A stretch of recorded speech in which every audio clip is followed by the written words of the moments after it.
Papa's boy ऐसे व्यक्ति पर क्या कोई युवती अपना प्यार लुटाएगी। फरवरी का बसंती मौसम था। धरती पीले फूलों की चादर में लिपटी हुई थी। बसंती बयार में रोमांस का शोर घुल चुका था। बयार जहां तहां दो चाहने वालों को गुदगुदा रही थी। मेरे लिए यह बड़ा मीठा अनुभव था। मैं उस समय 12वीं कक्षा में पढ़ रही थी। यौवन की दहलीज पर कदम रखते ही शरीर में बदलाव होने लगे थे। सेक्स की समझ बढ़ गई थी। दिल चाहता था कि कोई जिंदगी में आई लव यू कहने वाला आए और मेरा होकर रह जाए। मैं शुरू से ही यह मानती आई थी कि प्रेम पजेसिव होता है, इसलिए यही सोचती आई थी कि जो जिंदगी में आए वह सिर्फ मेरा और मेरा हो। शतांश से मेरी मुलाकात क्लास में ही हुई थी। वो गजब का हैंडसम था, साथ ही अमीर बाप की एकलौती संतान था। पता नहीं मुझ में ऐसा क्या था जो वो मुझ पर एकदम आकर्षित हो गया। वैसे क्लास और स्कूल में अनेक लड़कियां थीं जो उस पर हर समय डोरे डालने का प्रयास करती थीं। मैं एक मध्यवर्गीय युवती थी और वह आर्थिक स्थिति में मुझसे कई गुना बेहतर था। पहली मुलाकात के बाद ही हमारी दोस्ती बढ़ने लगी थी। मुझे क्लासरूम में घुसते देखकर ही वो दरवाजा रोककर खड़ा हो जाता और मुझे अपनी तरफ देखने को मजबूर करता। कभी वह मेरे बैग से लंच बॉक्स निकालकर पूरा खाना खा जाता तो कभी अपना टिफिन मेरे बैग में रख देता। वह मेरे से नित नई छेड़खानियां करता।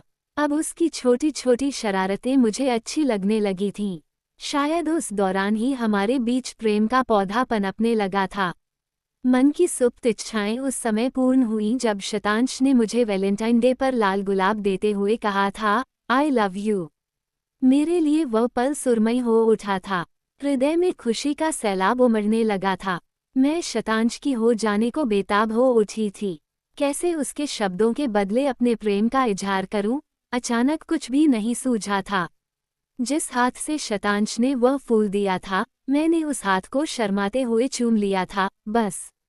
उस दिन के बाद से न ही उसने कुछ किया और न ही मैंने। जो कुछ किया रोमांस की हवा के झोंकों ने किया। हमारे बीच प्रेम निरंतर बढ़ता जा रहा था। हम एक दूसरे के और करीब आते गए थे। रेस्तरां में शतांश के इंतजार में बैठी शाइनी अपना अतीत उधेरे जा रही थी। तभी वेटर आकर उसके सामने कॉफी का एक कप रख गया। कॉफी का एक घूंट गले में उतारते हुए शाइनी फिर अतीत में खो गई। रेस्तरां के शोरशराबे ने भी उसकी सोच में कोई खलल नहीं डाला। स्कूली शिक्षा समाप्त करते ही मैंने मेडिकल में एडमिशन ले लिया था और शतांश ने ग्रेजुएशन के बाद एमबीए करने की चाह में आर्ट्स कॉलेज ज्वाइन कर लिया था। ये सत्य है कि प्रेम किसी सीमा का मोहताज नहीं होता। वह न जाति में बंधता है, न धर्म में, न ऊंच नीच उसे बांधती है और न ही रंग भेद। कॉलेज की दूरियां और समय का अभाव कभी भी हमारे प्रेम में कमी नहीं ला पाया। मेरे और शतांश के रिश्तों में रोमांस की खुशबू सदा बनी रही। ऐसा कभी नहीं हुआ कि वो मेरे साथ मेडिकल कॉलेज के लड़कों को देखकर चिढ़ा हो, उन्हें बर्दाश्त न कर पाया हो, और न ही कभी ऐसा हुआ कि उसके साथ लड़कियों को देखकर कभी किसी शंका ने मेरे मन में जन्म लिया हो। हम अपने प्रेम के लिए पजेसिव भी थे और प्रोटेक्टिव भी। समय का अभाव जरूर हमें सालता था, पर हम अपने दायित्वों को समझते थे। हम हर संभव प्रयास करते थे कि सप्ताहांत में मिलें और रोमांस को बरकरार रखें। उस सेक्स को जीवंत रखें जो रोमांस के लिए जरूरी है ताकि संबंधों में मधुरता बनी रहे। एक डेट पर जब हम दोनों ने यह एहसास कर लिया कि हम एक दूसरे के लिए ही हैं, तो हमने विवाह बंधन में बंधने का निर्णय कर लिया। उस दिन पुलक कर मैंने न जाने कितने चुंबन उसके गाल पर जड़ दिए थे और उसने मुझे अपनी बाहों से बिल्कुल भी छिटकने नहीं दिया था। मोबाइल की घंटी बजते ही शाइनी की सोच बिखर गई। फोन पर शतांश था। शाइनी ने उसे लगभग डांट सा दिया।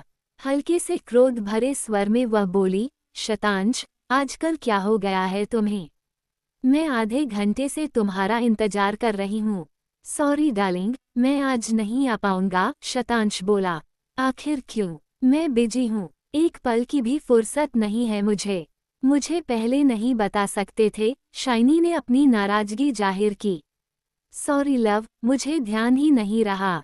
गुस्से में शाइनी ने फोन काट दिया। सोच का रथ फिर दौड़ने लगा, तेज और तेज। जीवन में कुछ परिवर्तन अचानक होते हैं। ऐसा ही परिवर्तन पिछले कुछ दिनों से मैं शतांश के व्यवहार में देख रही हूँ। यद्यपि मेरा मन कई आशंकाओं और भय से इन दिनों लगातार घिरता रहा है, पर मैंने इन आशंकाओं को अब तक अपने ऊपर हावी नहीं होने दिया। मैंने हर संभव प्रयास किया है कि हमारे प्यार को किसी की नज़र न लगे, रोमांस बरकरार रहे। मेरा प्रेम मेरे लिए सबसे महत्वपूर्ण है। मैं रोमानी रिश्तों में बोल्डनेस की पक्षधर हमेशा रही हूँ। रिश्तों में दावनपेंच मुझे कतई पसंद नहीं रहे। शतांश का मुझसे कतराना मुझे आहत करने लगा है। यदि अब वो किन्हीं कारणों से मुझसे सामंजस्य नहीं बना पा रहा है, तो मैं चाहती हूँ कि वह मेरे समक्ष आए और मेरे सामने अपना दो टूक पक्ष रखे। यदि हमारे संबंधों में एक दूसरे का सम्मान लगभग समाप्त होने लगा है, तो कम से कम हम बिछुड़े तो मन में खटास लेकर दूर न हों। एक लंबे अंतराल के बाद शतांश ने शाइनी को फोन किया। शाइनी उस समय कॉलेज में थी। शतांश ने उसे बताया कि वह आज रेस्तरां में उससे मिलना चाहता है। शाइनी उस समय अपने कई मित्रों से घिरी हुई थी। वह शतांश को अधिक समय नहीं दे पाई। उससे शाम को मिलने का वादा करके वह अपनी क्लास में चली गई। एनीथिंग कहते हुए रविराया ने उसे बाहों में बांधकर उसके माथे को चूम लिया।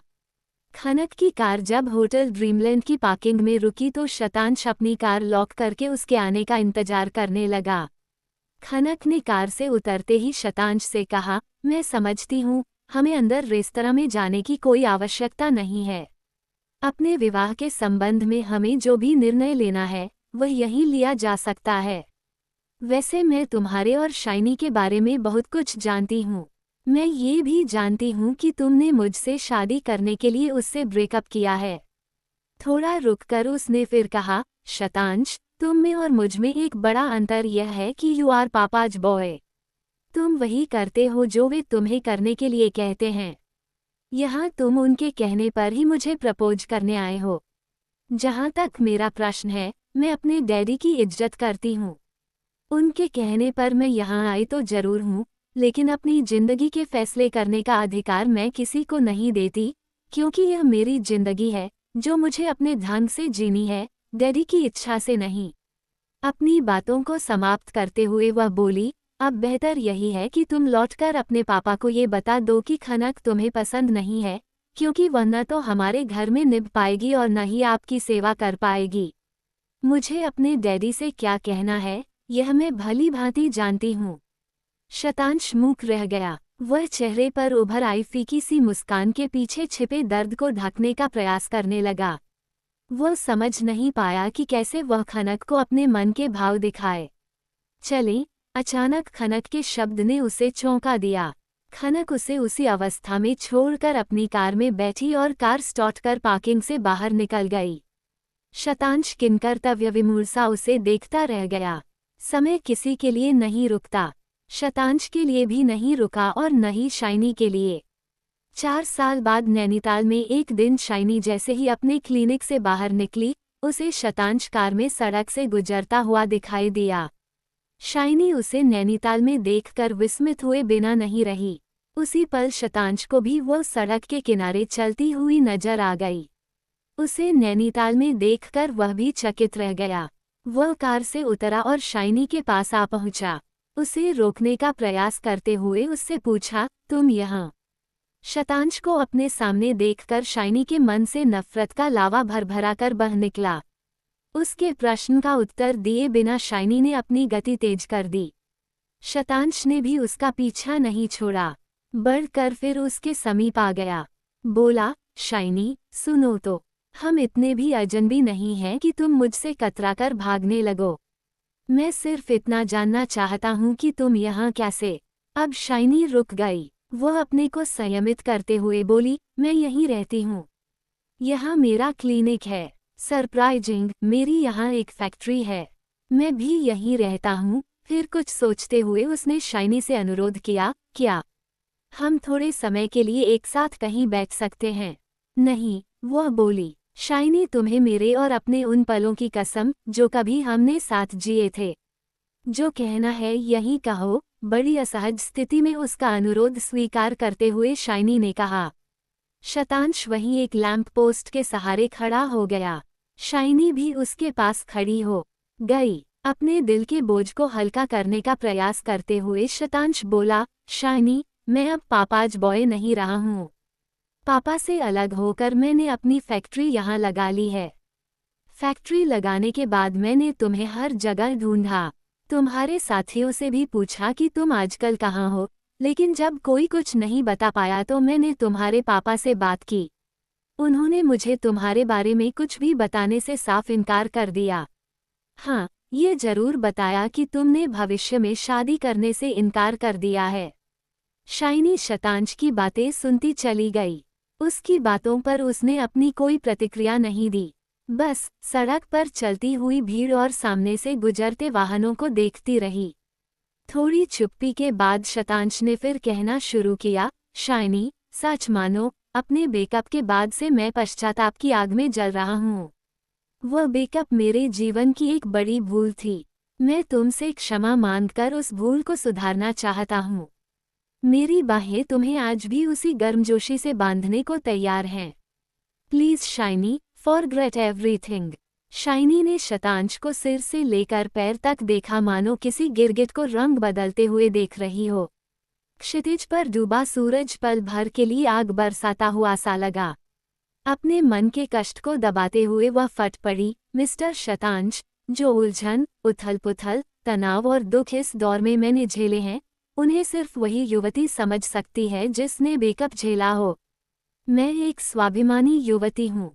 रिश्तों में इतनी कड़वाहट आने के बाद तुमसे फिर रिश्ता कायम कर लूंगी, ये तुम्हारी समझ का एक बड़ा दोष है। जरा सोचो, जिस इंसान के साथ बिताए पलों की याद आते ही मेरे मन में नफरत का एक तूफान उठने लगता है, उसके चेहरे को जिंदगी भर में अपने सामने कैसे देख पाऊंगी? कभी नहीं, सॉरी। तभी एक ऑटो रिक्शा शाइनी के पास से गुजरा। शाइनी ने हाथ देकर उसे रोका, उसमें बैठी और चली गई। ऑटो से निकले काले धुएं ने शतांश के सपनों पर गहरी कालिख बिछा दी।